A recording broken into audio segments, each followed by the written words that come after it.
Bon, bonjour à tous. Donc, je vais vous présenter Laurent Faggio, qui est directeur de recherche CNRS à l'Institut des matériaux de Nantes, Jean Rouxel. Et justement, ce qui va nous parler ici, ça résulte un peu de la constitution d'une équipe il y a à peu près une vingtaine d'années, qui ont commencé à travailler sur la transition électrique, on peut dire résistive, d'isolant de mode sous l'effet d'impulsion électrique. D'impulsion électrique. Donc ils avaient constitué une équipe d'ailleurs qui s'appelait l'équipe, la belle équipe, du fait de trois prénoms des gens qui ont commencé, c'est-à-dire Benoît, qui est ici, ouais. Étienne et Laurent. Absolument, tu as une bonne mémoire. Je ne suis pas encore complètement... Mais il y a peu de gens qui le savent en fait. Si, on vous appelle toujours comme ça. Ah bon, bah, c'est très bien, c'est très bien. Bon, et justement, c'est ce qui a attiré notre attention, enfin un petit peu plus après, plutôt il y a une dizaine d'années. Il y a une dizaine d'années, parce que c'était évidemment... ils avaient fait des travaux pionniers extrêmement intéressants et très bien reconnus. C'était vraiment un travail pionnier qui était fait et ça s'est énormément développé depuis. Quand on voit maintenant le nombre de papiers qui sortent sur ce genre de sujet, c'est assez impressionnant. C'est assez impressionnant. Et puis ça va attirer notre attention, nous, pour notre part, parce que évidemment, passer de pulse électrique à pulse de lumière, c'était tentant d'essayer de faire quelque chose. Donc c'était l'une des choses. Et donc ça c'est l'un des points de rapprochement qu'il y a eu, qui se traduit même par une participation commune au laboratoire de recherche internationale qu'on a avec l'université de Tokyo. On travaille beaucoup avec le Japon. On a fait pas mal de séjours ensemble au Japon pour discuter de ces choses-là. Et puis, Laurent, ils se sont un peu allés sur ces deux parties. Cette partie, disons, un peu, essayer de creuser un peu ce qui se passait dans cette réponse à des impulsions de lumière ou électrique. Enfin, c'est un champ électrique, donc ici, la lumière, quand on a une impulsion terrestre, par exemple. Et l'autre est sur un plan très applicatif, dont d'ailleurs Laurent est responsable d'un gros projet régional au niveau de la région pour ce genre de choses, sur les applications. De ces choses-là, sur tout ce qui concerne justement le stockage de l'information, l'intelligence artificielle, les réseaux neuromorphiques, des choses que j'ai toujours un peu de peine à comprendre parce que je suis encore incapable de comprendre comment marche un ordinateur normal. Alors là, j'en suis encore beaucoup plus loin, mais c'est très simple. Application, et donc là, ils sont vraiment en point, et c'est donc un peu l'objet de cette conférence. Je te laisse la parole. Merci beaucoup Hervé. Est-ce que vous m'entendez bien? Oui. Bonjour à tous. Déjà, c'est un grand plaisir de venir ici présenter, comme disait Hervé, des travaux d'il y a 20 ans, qui ont commencé il y a une vingtaine d'années. Effectivement, initiés avec Étienne Janot et Benoît Coraz. Et puis après, très rapidement, on a discuté avec Marie-Paul Bellan, qui était spécialiste d'ingénierie des matériaux, pour aller vers des applications. Et Julien Tranchant, qui est maintenant un membre de l'équipe, a été recruté avec nous comme ingénieur de valorisation. Donc ça, c'est un peu le cœur de l'équipe qui a initié ce travail sur les matériaux quantiques. Maintenant, on appelle ça des matériaux quantiques. Avant, on appelait ça des isolants de mode, mais on verra ça tout à l'heure. Et tout ce qu'on a fait sur le stockage des données et l'intelligence artificielle, sans oublier, effectivement, d'aller essayer de comprendre les phénomènes à l'échelle microscopique de ce qui se passait dans ces matériaux. Alors, comme vous l'imaginez, en 20 ans, on a collaboré avec énormément de personnes, à la fois pour comprendre les mécanismes qui sont au siège de ces matériaux quantiques. Donc, on a travaillé avec des groupes comme l'INSP, avec Tristan Crène, au LPS avec Marcello Rosenberg, et aujourd'hui avec aussi Laura Baucher. On a beaucoup travaillé avec des centrales techno pour faire des dispositifs. Et donc, on a travaillé avec l'IUMN, le CEA Leti, le CIC Nanogouné. Et puis, comme le disait Hervé, plus récemment, ça date quand même peut-être d'une dizaine d'années, on a commencé à discuter avec l'équipe d'Hervé, Massiac et Eric autour de tout ce qui était le lien entre pulse électrique et pulse lumineux. Et c'est ce que j'aborderai plutôt vers la fin de cette présentation. Et puis aussi, on a beaucoup travaillé avec des groupes au gréement, l'équipe de Vintafioc, sur tout ce qui est conductivité optique. Donc voilà, on va parler de matériaux quantiques, mais surtout de microélectronique. et de nouveaux matériaux pour la microélectronique. Et donc, on va commencer par juste présenter les matériaux de la microélectronique. Et ça, ce sont les matériaux rois de la microélectronique. Vous avez certainement reconnu le silicium et le germanium. Alors, bien sûr, ce sont des cristaux. Si j'avais présenté ça à un homme préhistorique, par exemple, il m'aurait dit je préfère avoir du silex. Plus proche de nous, à la révolution industrielle, on nous aurait dit c'est mieux l'acier et puis le charbon. Et en fait, qu'est-ce qui s'est passé pour qu'ils deviennent les matériaux rois de notre technologie aujourd'hui? Eh bien, il s'est passé une grande révolution qui va être l'invention du transistor, portée par ces trois personnes, Bardeen, Shockley et Brattain, qui en 1947 vont faire ce petit dispositif à la main. Ils vont coller deux bouts de germanium ici que vous voyez, et puis amener trois électrodes qui vont préfigurer les trois électrodes d'un transistor. Donc ils font l'invention du transistor, et c'est le début de la révolution de la microélectronique. Alors bien sûr, depuis, on fait les transistors différemment. Au tout début, c'était ce type de dispositif, centimétrique, mais très rapidement, on va aller vers des choses beaucoup plus petites. Alors, aujourd'hui, un transistor, ça se présente un peu plus comme celui-ci, avec trois électrodes, toujours, qui sont en métaux. Donc vous avez le source, le drain et le gate, et puis vous avez toujours les semi-conducteurs N et P. Et en fait, entre la gate et les semi-conducteurs, ici, vous avez un oxyde. Et donc, on a besoin de trois matériaux, en gros, pour faire des transistors. Et c'est pour ça qu'on appelle cette technologie Complementary Metal Oxide Semiconductor. Trois matériaux uniquement pour bâtir toute l'électronique.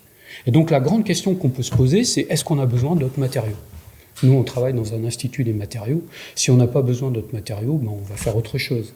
Donc la grande question qu'on peut se poser, c'est avons-nous besoin d'autres matériaux en microélectronique? Et pour répondre à cette question, on va se tourner vers les fondements de la microélectronique avec, par exemple, la fondation d'Intel et Gordon Moore qui, dans les milieux des années 60, va définir ce que l'on appelle la loi de Moore, parce qu'il se rend compte que, en fait, tous les 18 mois à peu près, le nombre de transistors qu'ils sont capables de faire sur une puce va doubler. Et ça, c'est ce que l'on appelle la loi de Moore. Et cette loi de Moore, vous la voyez ici, c'est cette pente-là, ici, qui fait qu'on va arriver à réduire la taille des transistors. La taille que l'on regarde, c'est la taille de la grille. Et en fait, on va réussir à la descendre. Dans les années 80, on va arriver dans l'ère de la microélectronique. On est passé de quelque chose qui était assemblé à la main, de centimétrique, à quelque chose qui est micrométrique. Et puis, dans les années 2000, on va rentrer dans l'ère de la nanotechnologie pour arriver à des choses incroyables. Savez-vous combien, aujourd'hui, on a de transistors sur une puce que l'on installe dans un téléphone portable? Plus de 10 à 100 milliards. C'est une révolution de la nanotechnologie, quelque chose qui va amener à des prouesses technologiques incroyables. Et le problème qui va se poser, c'est est-ce qu'on peut aller plus loin comme ça? Aujourd'hui, est-ce qu'on peut continuer à développer la microélectronique sous cet angle-là? Et la réponse est non. Et déjà depuis 7-8 ans, les grands groupes de la microélectronique alertent sur le fait qu'on ne va pas pouvoir aller plus loin. On ne va pas pouvoir réduire indéfiniment la taille des transistors. On va arriver dans un mur qui est un mur de limite physique, parce que quand on rapproche des transistors, on les fait de plus en plus petits, on les rapproche, il y a des courants de fuite, et on a une grande variabilité d'un transistor à l'autre. Et donc ce mur, selon les études, ils vont arriver maintenant, un peu plus tard, ou dès aujourd'hui, mais on y est déjà. C'est la fin du développement de la microélectronique sous l'angle de la réduction de taille. C'est ce qu'on appelle la fin de la loi de Moore, et donc on cherche de nouvelles stratégies, et ces nouvelles stratégies, ça s'appelle More than Moore, ou More Moore, et ça consiste à développer des nouveaux matériaux, une nouvelle physique et des nouvelles architectures, ce dont on va parler aujourd'hui. Alors si on parle de nouveaux matériaux et de nouvelles physiques, il faut regarder ce qui s'est fait dans les dernières années, dans les 30 ou 40 dernières années. Quel type de matériaux avons-nous regardé le plus en physique? Eh bien, si on se tourne vers ça, on va trouver ce que l'on appelle les matériaux quantiques. Alors, les matériaux quantiques, c'est un grand fourre-tout, j'ai envie de dire, de matériaux. Mais en fait, c'est tout ce qui ne pouvait pas être expliqué par une théorie des bandes classique. Tout ce dont les propriétés vont venir de l'interaction de différents ordres, degrés de liberté, comme le spin, la charge, degré orbitalaire, la topologie et le réseau, et tout ce sur quoi on va pouvoir influencer les propriétés avec de l'électricité, de la lumière. C'est une classe de matériaux formidable, et en fait, cette grande famille des matériaux quantiques a porté plein d'espoir pour pouvoir bâtir des nouvelles fonctionnalités, des nouvelles applications, notamment dans le domaine de la microélectronique. Alors on va parler de quantum computing, l'électronique topologique, de magnétoélectricité, qui a fait beaucoup d'études. Et puis ici, vous voyez Modtronic. Alors Modtronic, c'est la concaténation de isolant de Mott et électronique. C'est l'espoir de faire une nouvelle électronique avec des isolants de Mott. Et c'est ce dont on va parler aujourd'hui, la Modtronic. Alors si on regarde de plus près ce que c'est que la Modtronic aujourd'hui, j'aime bien présenter ça, ça ressemble à ça, c'est-à-dire il n'y a encore rien. Il n'y a pas d'application des isolants de Mott dans la microélectronique. Pourtant, ça fait 40 ans qu'on travaille sur ces matériaux, mais il n'y a rien. Et même si on pouvait regarder de plus près, en fait, on va trouver des choses qui sont vraiment très anecdotiques. Et c'est une vraie question. Pourquoi des matériaux qu'on regarde depuis 40 ans, qui ont amené à la supraconductivité haute température, à la magnétoélectricité, à plein d'autres propriétés magnifiques, n'ont pas encore d'application en microélectronique? Et c'est la question qu'on va se poser. Alors, quand on va d'un matériau ou d'une découverte scientifique, qu'on fait une invention, en fait, et qu'on veut aller vers une application, il y a un très long chemin à faire. Et ce chemin, c'est un peu comme gravir une montagne bien escarpée. Et ce chemin, en fait, ça s'appelle, en termes technologiques, l'échelle TRL. C'est une échelle de maturité technologique, et elle a 7 barreaux. Quand on est au laboratoire, qu'on a une belle idée, qu'on a trouvé une belle propriété, on est ici. Et puis, il faut monter là. Et là, on va rencontrer un marché, on va pouvoir développer un produit. C'est un travail extrêmement long. Pour ça, il faut passer cette zone entre 4 et 5, 6 ici, qu'on appelle la Death Valley de l'innovation. Alors, comment on peut aller d'isolant de Mott, de matériaux qui ont des belles propriétés ici? C'est ce qu'on va essayer de regarder et ce que je peux essayer de vous montrer maintenant, comment on peut essayer de gravir ces échelons. Alors, pour ça, il va falloir comprendre ce que c'est qu'un isolant de Mott et quelles sont leurs propriétés intéressantes qui peuvent amener à des fonctionnalités. Alors, un isolant de Mott avec les mains, sans rentrer dans trop de détails, c'est un matériau donc, qui ne s'explique pas par la théorie des bandes. Donc, si on prend un métal, par exemple, ici, qui est bien connu, on a des électrons, un électron par site, par exemple. Eh bien, cet électron va pouvoir sauter de site en site. Si on regarde sa structure de bande, eh bien, en fait, on va trouver, excusez-moi, une bande ici, qui va être, si on a un électron par site, demi-rempli, et puis on a un niveau de Fermi au milieu de cette bande. Bon, rien d'extraordinaire. Cette bande a une largeur W, qu'on appelle W, voilà. Mais, en fait, un métal, c'est très bizarre.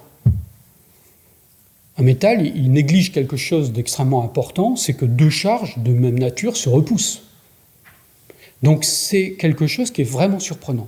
Et dans certains matériaux, en fait, cette répulsion entre les électrons n'est plus négligeable.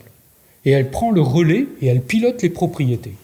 Et donc, si on a une interaction entre les électrons, eh bien, cette énergie de répulsion entre les électrons peut empêcher le mouvement d'un électron d'un site vers l'autre.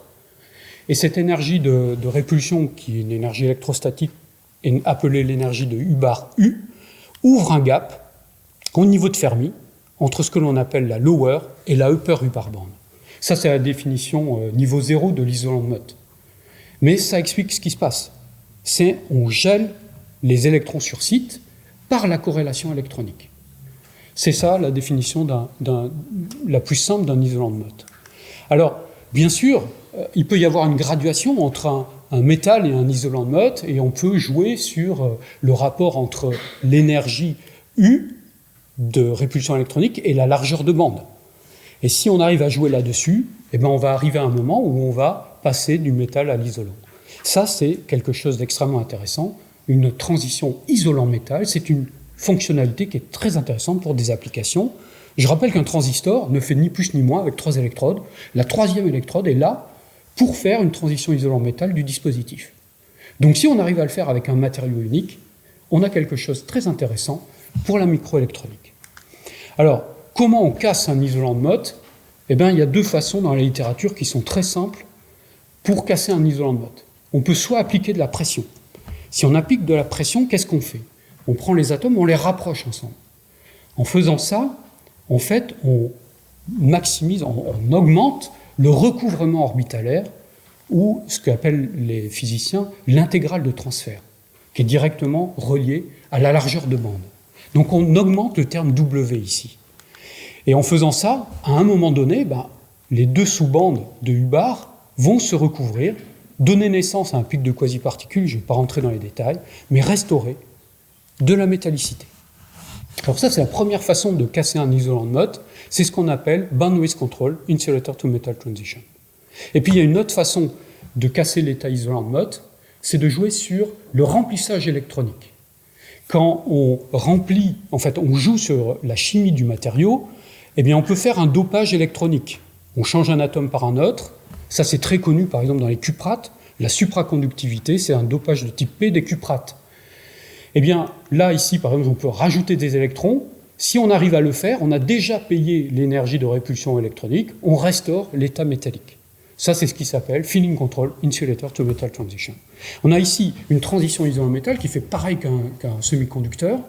Est-ce qu'on peut utiliser ça, cette propriété, cette fonctionnalité, pour faire un dispositif intéressant pour la microélectronique? Eh bien, c'est une question qui est intéressante à se poser. Est-ce qu'on peut monter cette échelle avec ça? Quand on prend ça, on se dit ça va quand même être dur de mettre une presse à diamant dedans ou de mettre un labo de chimie dans un dispositif qu'on a dans notre poche. Et donc ça n'a jamais été vraiment utilisé dans le domaine de la microélectronique. La microélectronique, elle utilise un paramètre roi que l'on connaît tous, c'est le pulse électrique, c'est l'impulsion électrique. Donc la question qu'on s'est posée il y a une vingtaine d'années maintenant, ça a été de se dire, est-ce qu'on ne peut pas casser l'état isolant de Mott, non pas avec de la chimie ou de la pression, mais en faisant l'application de pulse électriques. Donc c'est quelque chose de très simple, on a mis des pulses électriques sur des isolants de Mott. Alors on n'a pas été les seuls à le faire. Au début des années 2000, quand nous on commence à s'intéresser à ça, d'autres groupes le font. Et en fait, ils vont le faire sur des matériaux, je le cite au passage, comme VO2. On peut questionner le fait que VO2 est un isolant de Mott, mais ce n'est pas la question aujourd'hui.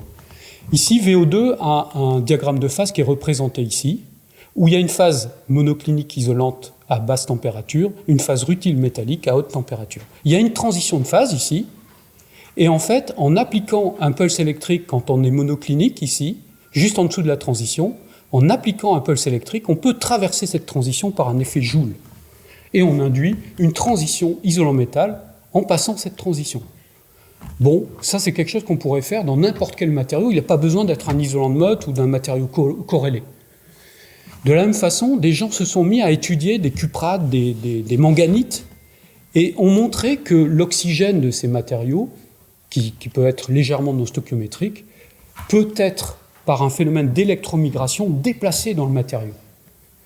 Et donc en faisant ça, ils ont fait en fait soit une migration des lacunes d'oxygène à l'interface entre le métal et le matériau, ou au sein de filaments, et ils ont pu changer la résistance des matériaux. Mais on n'a pas besoin d'un isolant de Mott, encore une fois, pour faire de la mobilité de l'oxygène. Ça n'a rien à voir avec l'état corrélé. Donc en fait, c'est des façons de faire pour obtenir des transitions résistives dans des matériaux corrélés, mais nous, on ne va pas s'intéresser à ça. On va essayer de s'intéresser à quelque chose qui est directement lié à la nature isolant de Mott du matériau. Alors qu'est-ce que l'on a fait? Alors moi, il faut dire qu'à l'origine, je suis plus un chimiste du solide et je développais des nouveaux matériaux. Et j'avais découvert des matériaux qui s'apparentaient à ces composés, qui possèdent des clusters qui ont été inventés en premier à Rennes, à l'ISCR, dans les cryptes de Sergent. Et ces matériaux, ces spinelles lacunaires, en fait, elles possèdent des clusters d'éléments de transition.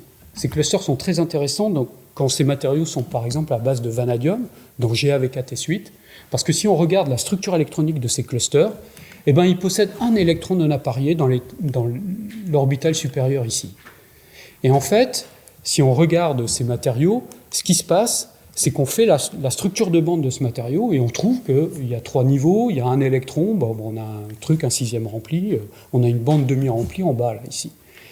Et ça, c'est le signe qu'on devrait attendre un métal. Mais on fait des calculs plus avancés avec nos collègues à Paris.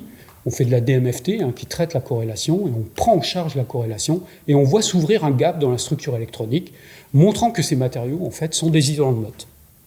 On le prouve avec Vintafioc, avec notre collègue au gréement, en montrant qu'effectivement il n'y a pas d'excitation à basse énergie, on a un gap. Les matériaux sont des isolants de Mott. Et c'est sur cette famille de matériaux qu'on aura travaillé plus de 10 ans et qu'on a découvert une propriété intéressante des isolants de Mott.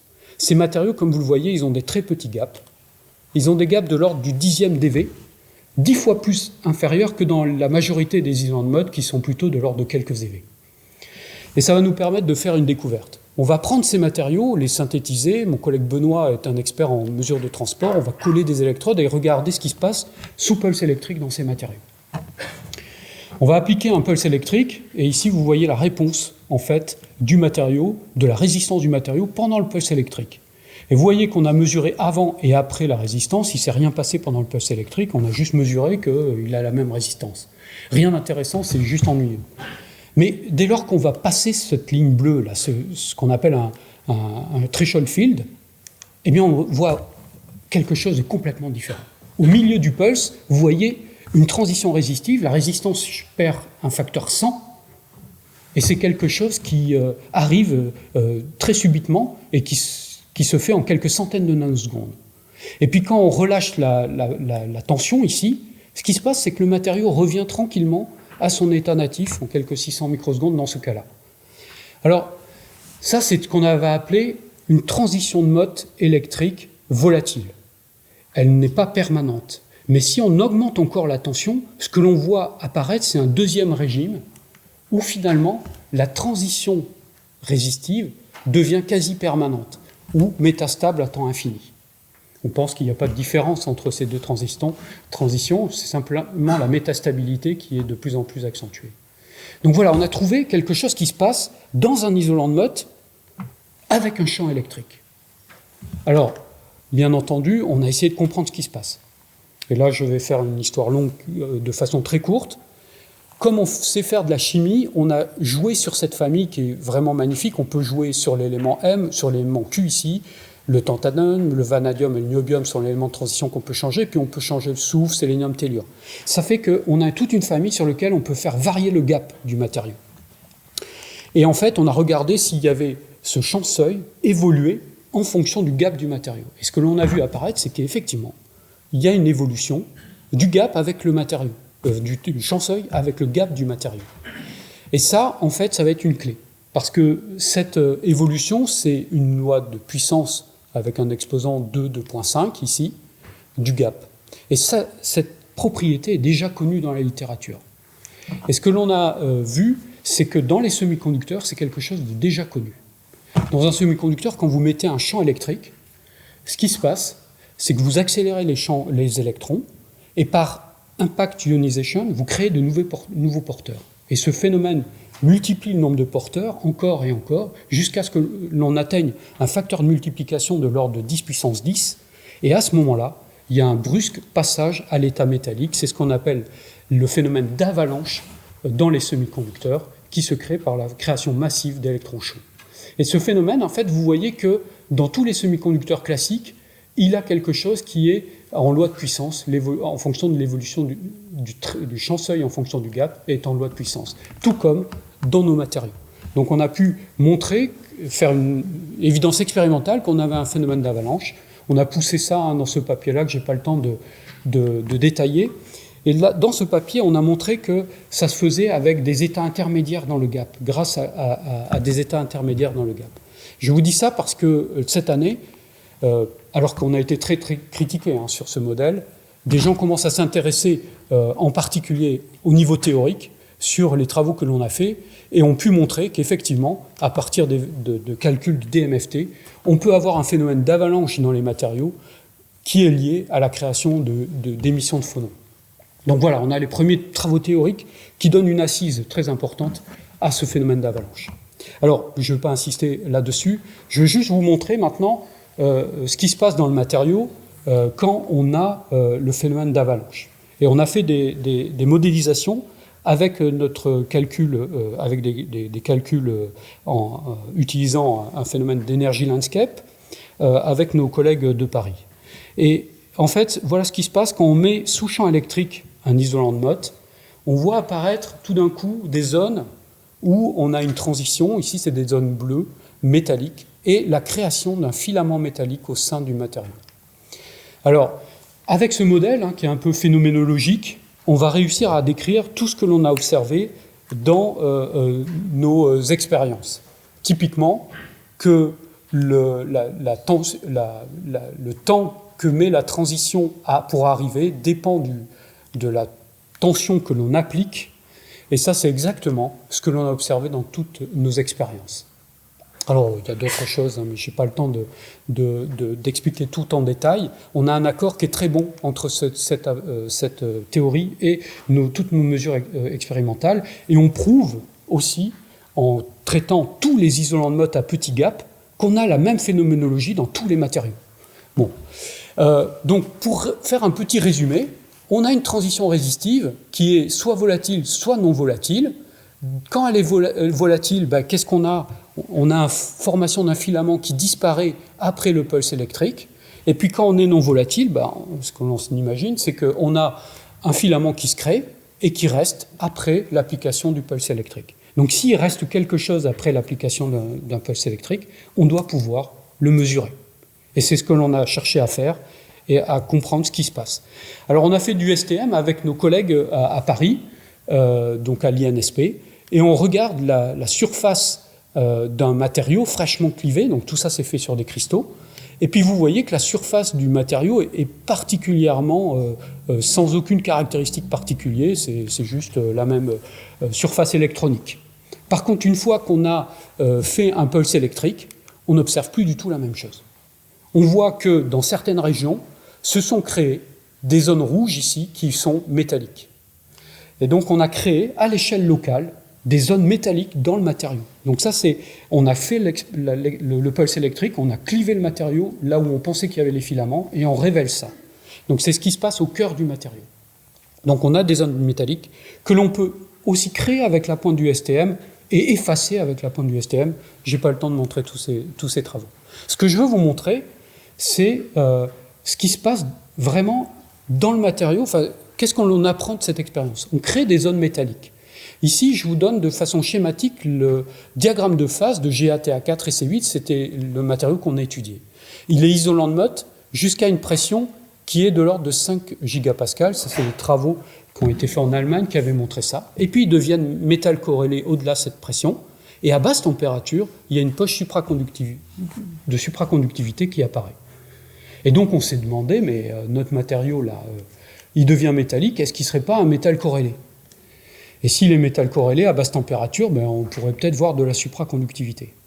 Donc on a regardé nos matériaux en température, et avant pulse électrique, on a la courbe rouge isolante, on obtient un EPSA pseudo-métallique, et vous voyez apparaître à basse température quelque chose, une petite transition à la même température qu'apparaît cette poche supraconductrice.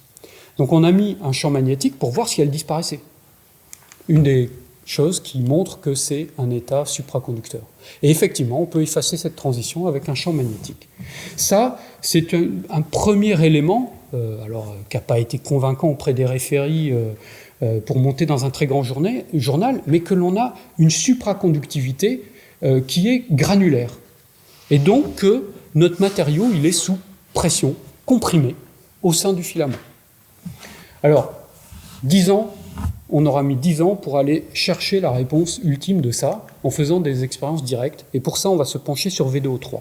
VDO3, c'est le matériau roi de la physique des matériaux corrélés, c'est l'isolant de Mott canonique. Alors, pas VDO3 lui-même, parce que vous voyez qu'il est ici, il est dans la région métallique du diagramme de phase, mais si on dope avec du chrome, il devient paramagnétique isolant de Mott, ici, et puis à basse température, il a aussi une transition vers un état antiferromagnétique. C'est un système extrêmement intéressant, étudié depuis des années et des années. Voilà. Donc, nous, on va se placer ici, dans la zone isolant de Mott, donc qui est légèrement dopée à quelques pourcents de chrome. Et puis, à cet endroit-là, si on met de la pression et qu'on revient vers la zone métallique. Qu'est-ce qui se passe? On franchit cette ligne qui s'appelle la ligne de Mott. À la transition de Mott, se passe quelque chose d'extraordinaire, le volume du matériau s'affaisse. Bien sûr, on avait des électrons qui se repoussaient, tout d'un coup ils ne se repoussent plus, le réseau suit, et le matériau se comprime. Mais cette compression, elle ne se fait pas de n'importe comment. En fait, vous avez dans un premier temps le paramètre A qui se comprime, mais le paramètre C, c'est vraiment bizarre, il augmente. Donc ça, c'est une signature très forte de ce qui se passe dans ce matériau à la transition de Mott. C augmente, A diminue, mais le volume décroît de quelques angstroms cubes. C'est mesurable, donc on a essayé de le mesurer. Alors ici, je vous montre le résultat d'une longue histoire sur la création des couches minces, dont on reviendra là-dessus, et la création de dispositifs, où on va créer ces dispositifs, où on va mettre nos matériaux ici, entre des électrodes d'or ou de TIN ici.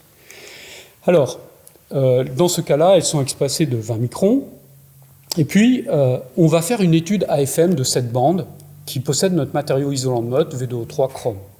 Ce que l'on voit, c'est que notre lift-off ici, donc la façon dont on a fait nos patterning du matériau, n'a pas été extraordinaire. On est légèrement arrondi et on a un courant qui passe plus sur les côtés, mais qui reste faible. Et au cœur, on est bien homogène. Ça, c'est le conducting AFM. On met un pulse électrique entre les électrodes à l'intérieur ici de notre dispositif, et puis on refait la même étude en conducting AFM. Et là, ce que l'on voit apparaître, c'est que sur le côté ici, un très fort courant commence à passer, ce qui veut dire qu'on a créé un filament sur la partie droite de notre dispositif. Et donc, ce que l'on a fait, c'est qu'on a été au PSI, donc au synchrotron, utiliser un micro-faisceau de rayons X et scanner la partie ici de notre matériau pour regarder ce qui se passe. Et quand on sonde le cœur du matériau ou le côté du matériau, ce que l'on voit apparaître, c'est le même matériau. Il n'y a pas de nouveaux pics qui apparaissent. Par contre, on a un shift des pics qui montre qu'il s'est passé quelque chose sur la compression ou la dilatation du matériau. On fait l'étude globale, et ce que l'on voit, c'est qu'effectivement, dans le partie où on a ce filament conducteur, le matériau est comprimé. Et on peut faire une étude plus sophistiquée, regarder comment varient le paramètre C et le paramètre A. Le paramètre C augmente, le paramètre A diminue. C'est exactement ce que l'on attend si on fait ce chemin-là et qu'on a le matériau qui s'est comprimé dans le filament. Donc voilà, notre proposal, c'est qu'à la transition de Mott électrique, tout comme quand on applique une pression et qu'on fait une transition de Mott sous pression, le matériau s'affaisse dans le filament. Bon, voilà. Ça, c'est la partie fondamentale de notre exposé. On est ici. On a trouvé une nouvelle façon de déstabiliser l'isolant de Mott, une fonctionnalité intéressante. Est-ce qu'on peut monter vers des applications microélectroniques et faire la Motttronic? Alors, ça va être une aventure assez longue, hein, mais on s'est intéressé. Pour faire ça, il faut choisir une cible. Il faut quelque chose où il y a un marché derrière. Et on s'est demandé, on a une transition non volatile, est-ce qu'on ne peut pas en faire des mémoires? Les mémoires, il y a un gros marché. Alors, il faut savoir que les mémoires qu'on utilise, les petites cartes qu'on met dans notre téléphone portable ici, ce n'est ni plus ni moins qu'un transistor, mais qui est particulier parce qu'il a deux grilles. Il a une grille comme les transistors normaux, mais une petite grille ici, qu'on appelle une grille flottante, et sur laquelle, lorsqu'on met un pulse électrique, on vient mettre des électrons. Donc on charge cette grille, on obtient un état de charge 0 ou 1, et on crée du stockage binaire. Mais forcément, c'est des transistors, donc on a atteint la limite de réduction de taille de cette technologie, et d'autant plus que comme on crée du stockage d'électrons, il ne faut pas les rapprocher trop, parce qu'il y a plein de courants de fuite, et donc on perd l'effet mémoire si on rapproche trop les transistors. Donc là, la limite technologique est déjà atteinte, elle est atteinte à 22 nanomètres. Donc déjà fini. Alors qu'est-ce que nous on a fait? On a pris nos matériaux, là vous voyez, c'est un cristal qu'on a pris, il fait 300-400 microns, puis on a appliqué des pulses électriques dessus, c'est un cristal de GAV4S8 qu'on avait testé, et vous voyez qu'en fait, en appliquant des pulses successifs, on était capable de faire un aller-retour entre un état haut et bas de résistance. Bon, alors on est gentil, on a 6% d'écart, c'est pas très haut et pas très bas, mais voilà, on réussit à faire des choses qui montre qu'on peut faire des 0 et des 1 en résistance.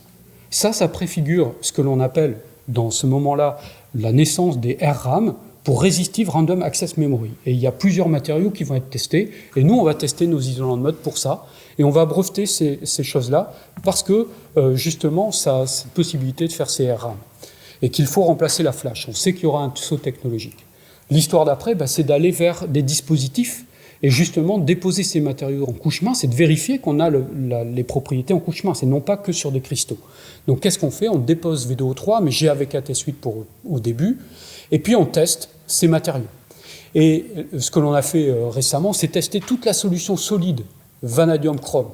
Et ce que l'on a pu montrer, c'est qu'effectivement, on a une cyclabilité qui s'étend à 1000, voire maintenant 100 000. On a changé nos bandes de mesure récemment, et on est monté à 100 000 cycles.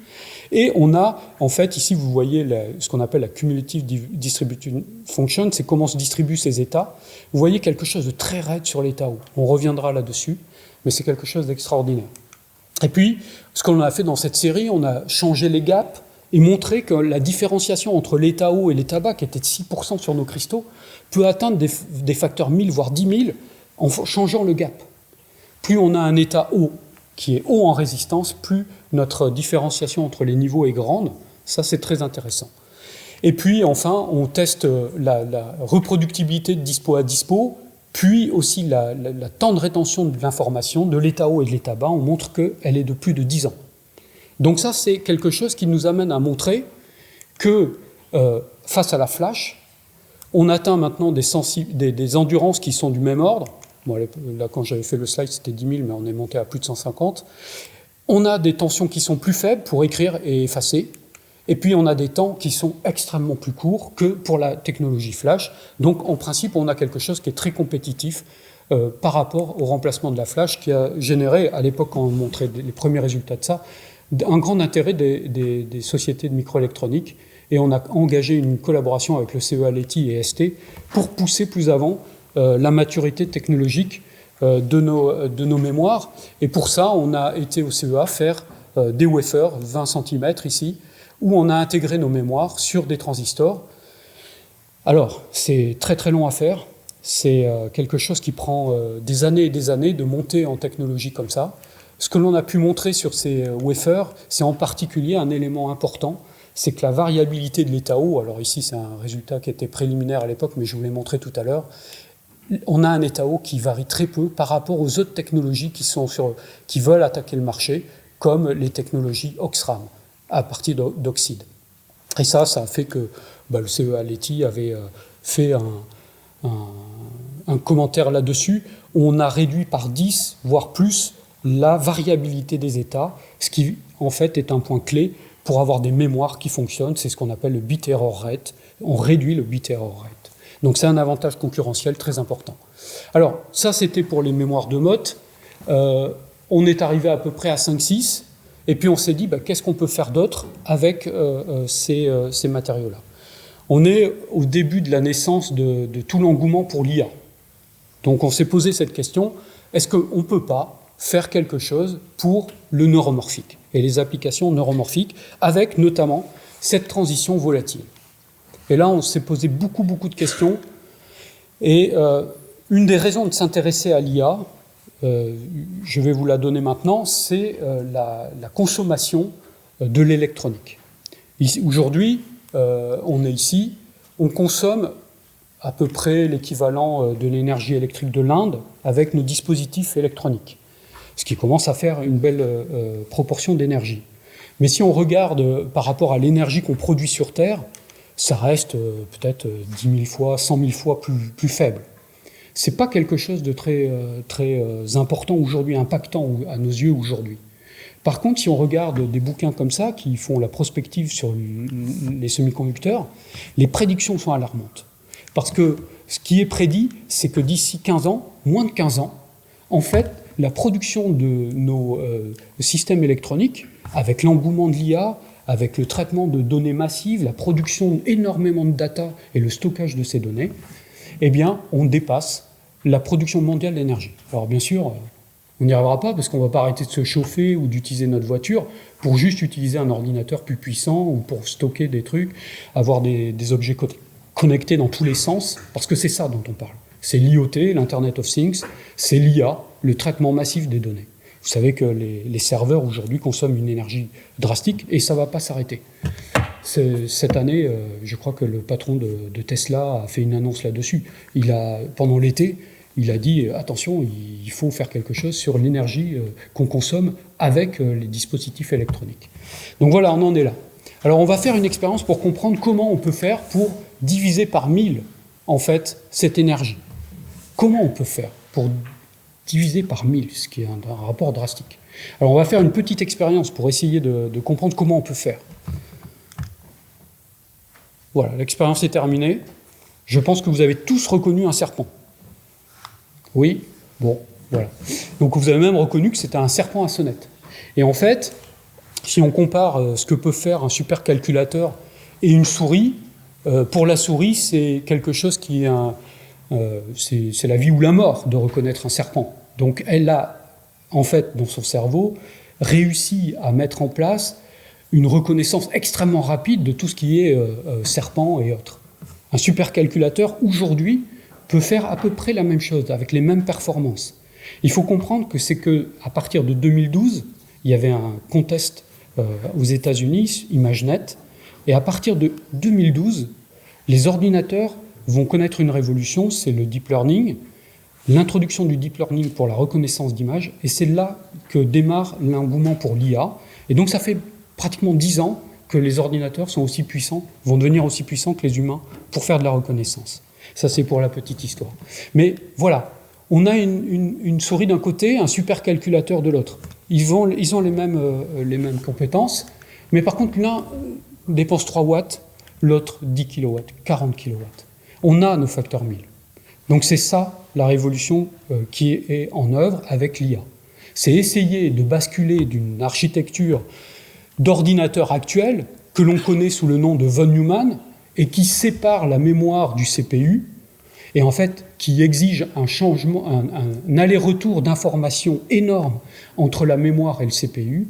On considère que ça prend 100 fois plus d'énergie ici de faire l'échange que de traiter l'information dans le CPU. Et puis, de l'autre côté, on a les mammifères qui ont un réseau de neurones qui est intimement intriqué et dans lequel, en fait, tout se fait en même temps, à la fois le stockage de l'information dans la synapse, en variant la résistance de la synapse ou la conductivité de la synapse, qu'on appelle le poids synaptique, et puis le traitement de l'information qui se fait dans le neurone, qui est un comportement qu'on appelle Leaky Integrate and Fire. Alors, tout l'objectif de... Ah, là, je ne vais pas y arriver. 5 minutes, ça va être chiant. Tout l'idée, ça va être d'aller vers les réseaux de neurones artificiels, essayer de répliquer ce qui se passe, faire du biomimétisme, ce qui se passe dans le cerveau des mammifères, et de faire ça en construisant des feuillets de synapses, qu'on appelle WIC, et de neurones, les ronds rouges, et c'est ce qu'on appelle les perceptrons, et d'empiler ces perceptrons. Alors, ça, c'est ce qu'on appelle le réseau de neurones artificiel. Comment il faut faire ça d'un point de vue hardware? Il faut construire ces deux blocs, à la fois la synapse, et ça, il y a eu une révolution en 2008, le groupe de Hewlett-Packard de Stanley Williams a découvert que des petits matériaux comme ça, monocomposants, à partir de TiO2, qui font de l'ordre de 10 nanomètres, peuvent reproduire le fonctionnement d'une synapse, je n'ai pas le temps d'insister là-dessus, et que en fait, ces petits éléments peuvent avoir leur résistance qui évolue en fonction des pulses qui les parcourent. C'est ce qu'on appelle un memory store. C'est ce qu'on a essayé de reproduire avec nos isolants de mode, c'est ce qu'on essaye de faire à l'heure actuelle, je ne vais pas insister là-dessus. Je veux qu'on se tourne vers le deuxième building block des réseaux de neurones, les neurones artificiels. Et là, il faut trouver un composant, pareil, monocomposant, qui reproduit le fonctionnement d'un neurone. Et c'est beaucoup plus compliqué, parce que le fonctionnement d'un neurone est beaucoup plus compliqué que celui d'une synapse qui a une résistance variable. Et donc nous, on s'est dit, il faut des nouveaux matériaux, de nouvelles physiques, et bon, on a proposé les isolants de Mott. Bien sûr, on avait que ça, donc c'était facile à proposer, mais on avait une transition résistive, et on a regardé si cette transition résistive pouvait répondre à la création d'un neurone artificiel. Alors, qu'est-ce que fait un neurone? Pour ceux qui ont un peu de base en biologie, Vous savez qu'un neurone, en fait, notre cerveau est balayé par des trains de pulses électriques, et en fait, les pulses électriques arrivent sur le neurone, et lorsqu'ils arrivent sur la paroi ici qui rattache deux neurones, ils font monter ce qu'on appelle le potentiel de membrane. Ici, c'est que ça représente presque comme une capacité. Et ce processus va se suivre.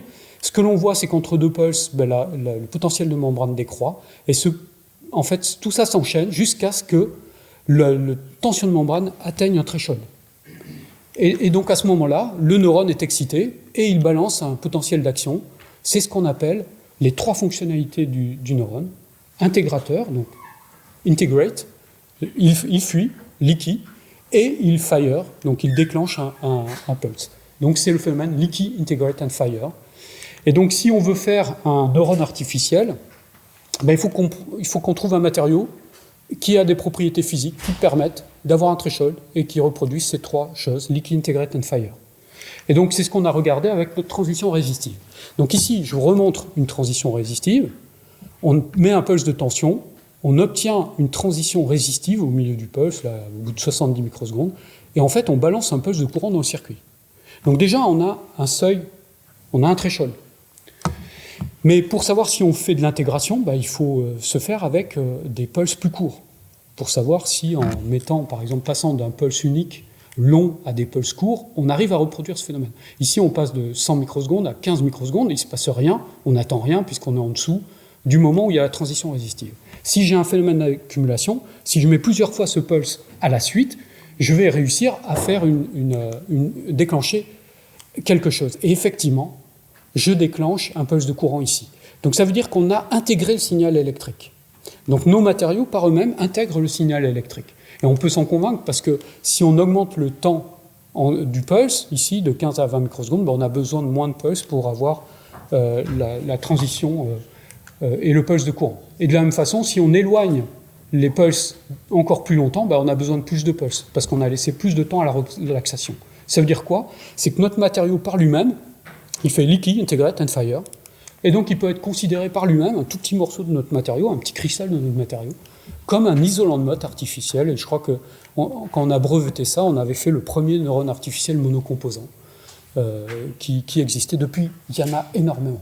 Il y a des gens qui ont travaillé sur ça énormément. Donc, toute l'histoire qu'on va faire après, ça va être de passer des cristaux, ici, où on démontre ce phénomène, à des dispositifs qu'on va faire en particulier avec Western Digital pour aller montrer qu'on a le phénomène d'intégration dans des dispositifs électroniques. Et donc le projet que l'on fait aujourd'hui, c'est d'utiliser nos mémoires et nos neurones artificiels pour les combiner ensemble. Parce qu'une fois qu'on a des mémoires et des neurones artificiels, on est en capacité de créer ce qu'on appelle un réseau de neurones, comme je vous l'ai dit, en associant les deux. Alors je ne vais pas vous montrer, c'est trop long de vous montrer comment on fait ça, où on en est. De toute façon, c'est le début du projet. Mais c'est quelque chose qui est, en fait, demande beaucoup d'interface et aussi de travailler sur cette partie-là, parce qu'il faut tout mettre en réseau et tout connecter ensemble. C'est un boulot d'électronicien incroyable. Ok. Est-ce que j'ai 2 minutes pour faire parler des perspectives? Oui. Bon. 2 minutes, là. 2 minutes, ouais. Bon, alors, 2 minutes de perspective. On a montré qu'on a des pulses électriques. Et que, en fait, en mettant le champ électrique, on fait un phénomène d'avalanche. Et donc, on a création d'électrons chauds dans notre matériau. Enfin, en tout cas, c'est ce que l'on pense. Maintenant, il y a des théories qui font ça, qui appuient ça. En fait, une autre façon de créer des électrons chauds, qui est très simple, c'est de prendre de la lumière. Donc, on s'est dit, est-ce que avec de la lumière, on n'arriverait pas à faire la même chose, exciter des électrons dans la bande de conduction, et est-ce qu'on a le même comportement? Et c'est comme ça qu'on est arrivé à venir voir les gens de Rennes, leur dire « Coucou, est-ce que vous ne voulez pas mettre des pulses lumineux sur nos matériaux? On pense qu'il va se passer quelque chose d'intéressant. » Et donc c'est ce qu'on a testé par la suite. Et là je vous montre une expérience où on met justement sur nos matériaux, des cristaux, un pulse laser. C'est la première expérience qu'on va faire. Et on met le pulse au tout début des pulses électriques. Ici, c'est des pulses électriques qu'on met, puis on va mettre un laser. Donc, si on n'a pas de pulse laser, il ne se passe rien. Mais quand on met un pulse laser, eh bien, on voit qu'on déclenche la transition avant. Donc ça, c'est un phénomène couplé électrique et optique, et on a fait un neurone électro-optique. Donc voilà, donc l'idée maintenant, c'est d'essayer de voir si on ne peut pas faire tout optique. L'autre chose qu'on a regardé, c'est qu'en fait, on a mis pas mal d'années à essayer de comprendre la nature de ce filament, et on n'arrive pas à l'étudier quand il se fait et qu'il est volatile. Donc on s'est dit, on va regarder ça avec de la lumière. C'est beaucoup plus facile d'étudier la surface d'un matériau qu'on va illuminer avec un laser que l'intérieur d'un matériau, un filament qui est en train de se créer. Donc on s'est dit, on va mettre des pulses électriques, regarder si par des pompes X-ray ou en réflectivité, on peut étudier la nature de cette phase photo-induite. Et ça, c'est un travail qui se fait dans le cadre de l'IRL, justement, que mentionnait Hervé tout à l'heure.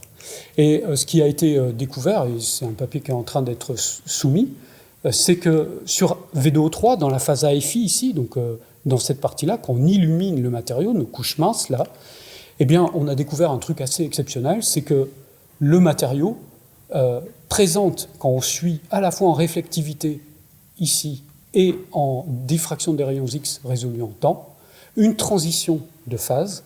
Ici, vous voyez la réflectivité qui montre qu'on passe vers un état métallique, et ici, vous voyez la compression du matériau à l'échelle de quelques picosecondes.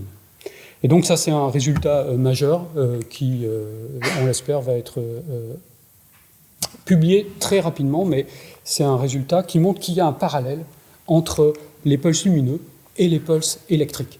Alors, ici, ça renouvelle forcément notre façon de voir les choses, puisqu'on se dit, voilà, si on a réussi à faire, avec un pulse lumineux, une onde de compression et une strain wave qui se propage dans le matériau, on se demande maintenant si, avec le pulse électrique, on n'est pas en train de le faire aussi, ce mécanisme, au sein du filament. Et donc, c'est des choses qu'on va essayer de comprendre et de faire plus tard. Je vois que Hervé s'impatiente, et j'arrive vraiment... J'ai des ordres. Hein ? J'ai des ordres, j'oublie. Oui, bien sûr. Donc, le message que l'on peut retenir, c'est que la transition de mode, en fait, elle ouvre. C'était vraiment une clé pour aller vers des applications, et on espère monter justement en maturité sur ces différentes applications, et en particulier la mémoire qui est la plus avancée. Alors bien sûr, ça s'est fait avec nombreux supports financiers, et puis surtout avec beaucoup d'étudiants doctorants que je tiens à citer ici, et puis d'ingénieurs et post-docs avec qui on a travaillé de façon remarquable. Voilà, j'en ai fini. Je serai content de répondre à toutes vos questions.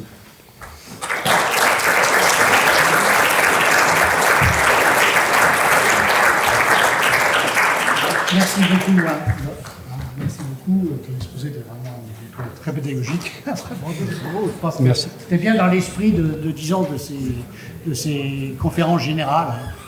Et donc maintenant, c'est ouvert aux questions, et en particulier, on est très heureux d'avoir des questions d'étudiants. Donc, vous avez la parole.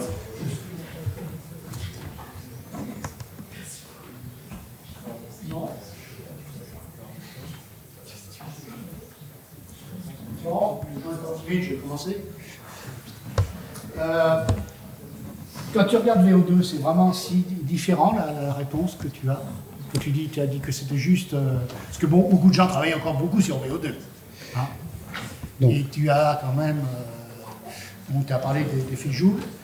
Et il y a un arcade qui est sorti il y a très longtemps qui parle aussi de multiples excitons. Oui. De multiplication. Donc c'est vrai que c'est... En fait, dans VO2, il y a eu beaucoup de travaux. Dans les travaux initiaux, les gens se mettaient au pied de la transition. Ah oui, d'accord. Et donc, forcément, ils faisaient le processus thermique, l'effet Joule. Maintenant, les gens, progressivement, abaissent la température. Et donc, ils commencent à trouver que, finalement, c'est peut-être pas que de la transition d'origine thermique. Oui. Donc, voilà. Donc, peut-être c'est une image qui va se renouveler aussi. C'est évident que le système est très différent de mode classique. Voilà. Hein. Oui. D'ailleurs, c'est une discussion. Oui. Ok. Question. Alors... Dans ton matériau, là, quand tu fais passer ton pulse électrique, tu expliques que tu vas créer des zones métalliques sur le chemin du pont, c'est ça? Alors, ça c'est un peu, j'ai envie de dire, un biais de la modélisation. Parce qu'on utilise un energy landscape, donc un paysage énergétique pour basculer et avoir un effet combiné de la température et du champ électrique pour basculer de la zone isolante et métallique. C'est la façon dont on a trouvé pour modéliser les choses. Mais en fait, dans le matériau, ce qui se passe, c'est un phénomène d'avalanche. Donc on a une création progressive d'électrons chauds qui est bulk. Et donc on ne casse pas localement au tout début. On a une évolution bulk de la densité d'électrons. Et puis tout d'un coup, sur un défaut, se crée le phénomène filamentaire. C'est pour ça que cette modélisation, elle reproduit énormément bien toutes nos observables, parce qu'à un moment donné, ça devient filamentaire. Voilà, mais l'image n'est pas complète avec ces petits morceaux qui cassent. Simplement, ça reproduit le fait que, grosso modo, la conductivité change un petit peu au début. C'est pour ça que ça reste réversible, parce que tu n'as pas cassé vraiment. Alors, ça reste réversible parce que, en fait, on crée un filament qui se disparaît par lui-même. Il n'y a certainement pas assez de déformation à l'intérieur du filament pour que le matériau reste piégé, enfin le filament reste piégé. On a fait d'autres simulations où on a incorporé les phénomènes élastiques dedans avec un jeu de masse-ressort, voilà. Et en faisant ça, on a montré que plus la taille du filament grossit, plus elle peut devenir stable par elle-même. Et à un moment donné, elle reste stable dans la modélisation. Il faut bien voir que ça ressemble à un phénomène de nucléation-croissance. En chimie, par exemple, quand on fait des procédés de nucléation-croissance, on a des nucléi. S'ils sont trop petits, ils se dissolvent. Puis dès qu'ils atteignent un rayon threshold, enfin un seuil, ils vont croître. Et en fait, on pense qu'on en est là, à passer un seuil sur la taille du filament. Mais c'est quelque chose qu'on a du mal à étudier et avoir des preuves expérimentales.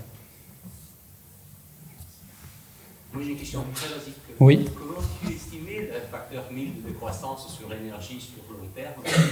C'est juste la variation de Kepler, de l'énergie de Kepler, tu n'arrives pas à un facteur 1000? Sur la différence de résistance? Non, à un certain moment tu as montré l'énergie mondiale de l'arrondissement. Oui.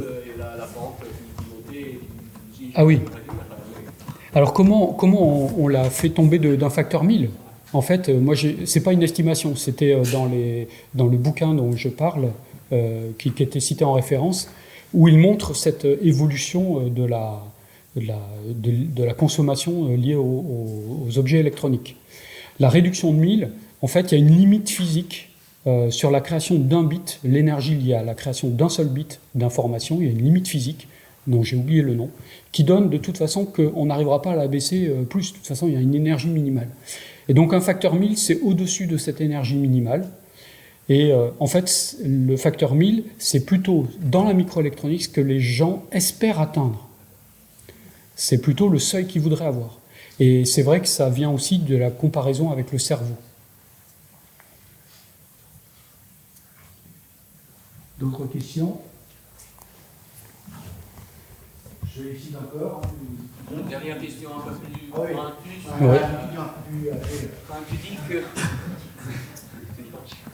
Quand tu dis que c'est bizarre qu'il y ait une contraction dans la direction A pour 2 ou 3 et une augmentation dans la direction C, en effet, A et C, c'est un peu la squelette, les muscles, si je peux dire ça, c'est la corrélation électronique. Si tu réduis les orbitales dans le plan, tu peux mettre des électrons, tu changes de remplissage de ce qu'on appelle le EG et le 1G dans les deux directions, tu peux avoir quelque chose. Oui, non, mais bien sûr, d'ailleurs, ça s'explique comme ça. C'est anisotropie de recouvrement orbitalaire, ça s'explique comme ça, effectivement. Parce qu'il y a des dimères qui vont plus ou moins se rapprocher. Mais ce que je veux dire par là, c'est que si on retire un atome, par exemple, on a plutôt quelque chose qui est dans les 3 directions de l'espace. On fait de la solution, par exemple, une solution solide de lacune, ça va avoir un effet compressif qui va être isotrope pratiquement. Et donc là, c'est un phénomène particulier où on est anisotrope, et justement, ça permettait de montrer que ça ne pouvait pas, par exemple, être juste de retirer des atomes. Mais bon, on est en bataille avec les référies sur cet aspect-là, parce que dur à convaincre que... Oui. Merci. Moi, j'ai une petite question. En fait, je voudrais savoir, est-ce que le fait de creuser plusieurs filaments dans le matériau, est-ce que ça affecte la structure géométrique du matériau à plus grande échelle? Parce que je me dis, si les filaments sont des endroits de pression, en fait, en créer plusieurs dans le matériau peut amener à partir de certains nombres de filaments au craquage du matériau. Ouais, carrément. Est-ce que c'est... C'est un des problèmes que l'on a, notamment tout ce phénomène de déformation et de strain et de stress, en fait de stress, ça va avoir un impact sur la cyclabilité des matériaux. Alors, sur les cristaux, quand on met des pulses très très importants, on est arrivé à casser les cristaux. Voilà. Ils se sont clivés d'eux-mêmes, bling, ils se sont ouverts. Donc il y a un phénomène de stress élastique qui est très fort. Et donc, effectivement, on peut casser. Donc, tout l'objectif dans la cyclabilité, tous les protocoles de pulse qu'on essaye de mettre en place, c'est pour conserver, justement, qu'on ne casse pas le matériau et qu'on soit encore dans un domaine plutôt élastique, en fait. Merci. D'autres questions?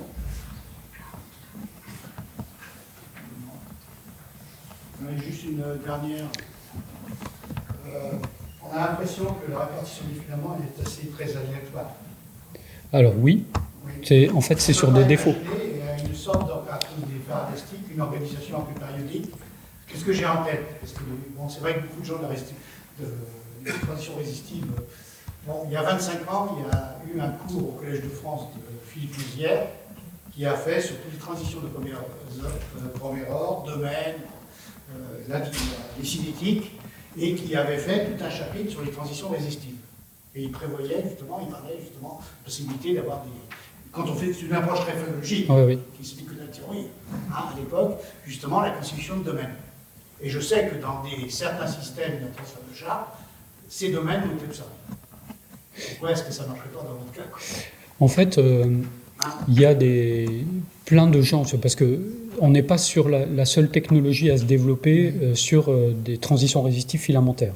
Il y a les Oxram, par exemple, avec des filaments appauvris en oxygène qui se forment, donc l'électromigration d'oxygène.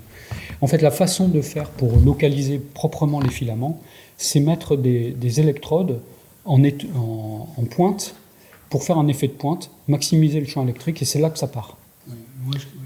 Voilà. Ce que j'ai en tête, c'est quelque chose qui pourrait se faire de façon spontanée. Est-ce que c'est bon? Ne serait-ce que parce que les effets élastiques, ça permettrait de réduire, je veux dire, une sorte d'organisation. Oui. Hein? Oui, alors en jouant sur les phénomènes élastiques, peut-être qu'on peut le faire s'initier à ce niveau-là, oui. Oui. Mais c'est beaucoup d'ingénierie après. Non, je suis aussi une physique derrière qui dit pas ça. Ouais. Parce qu'entre le petit modèle phénologique et la réalité, il y a pas mal de choses. Bon, est-ce qu'il y a d'autres questions? Oui. Merci encore. Merci beaucoup.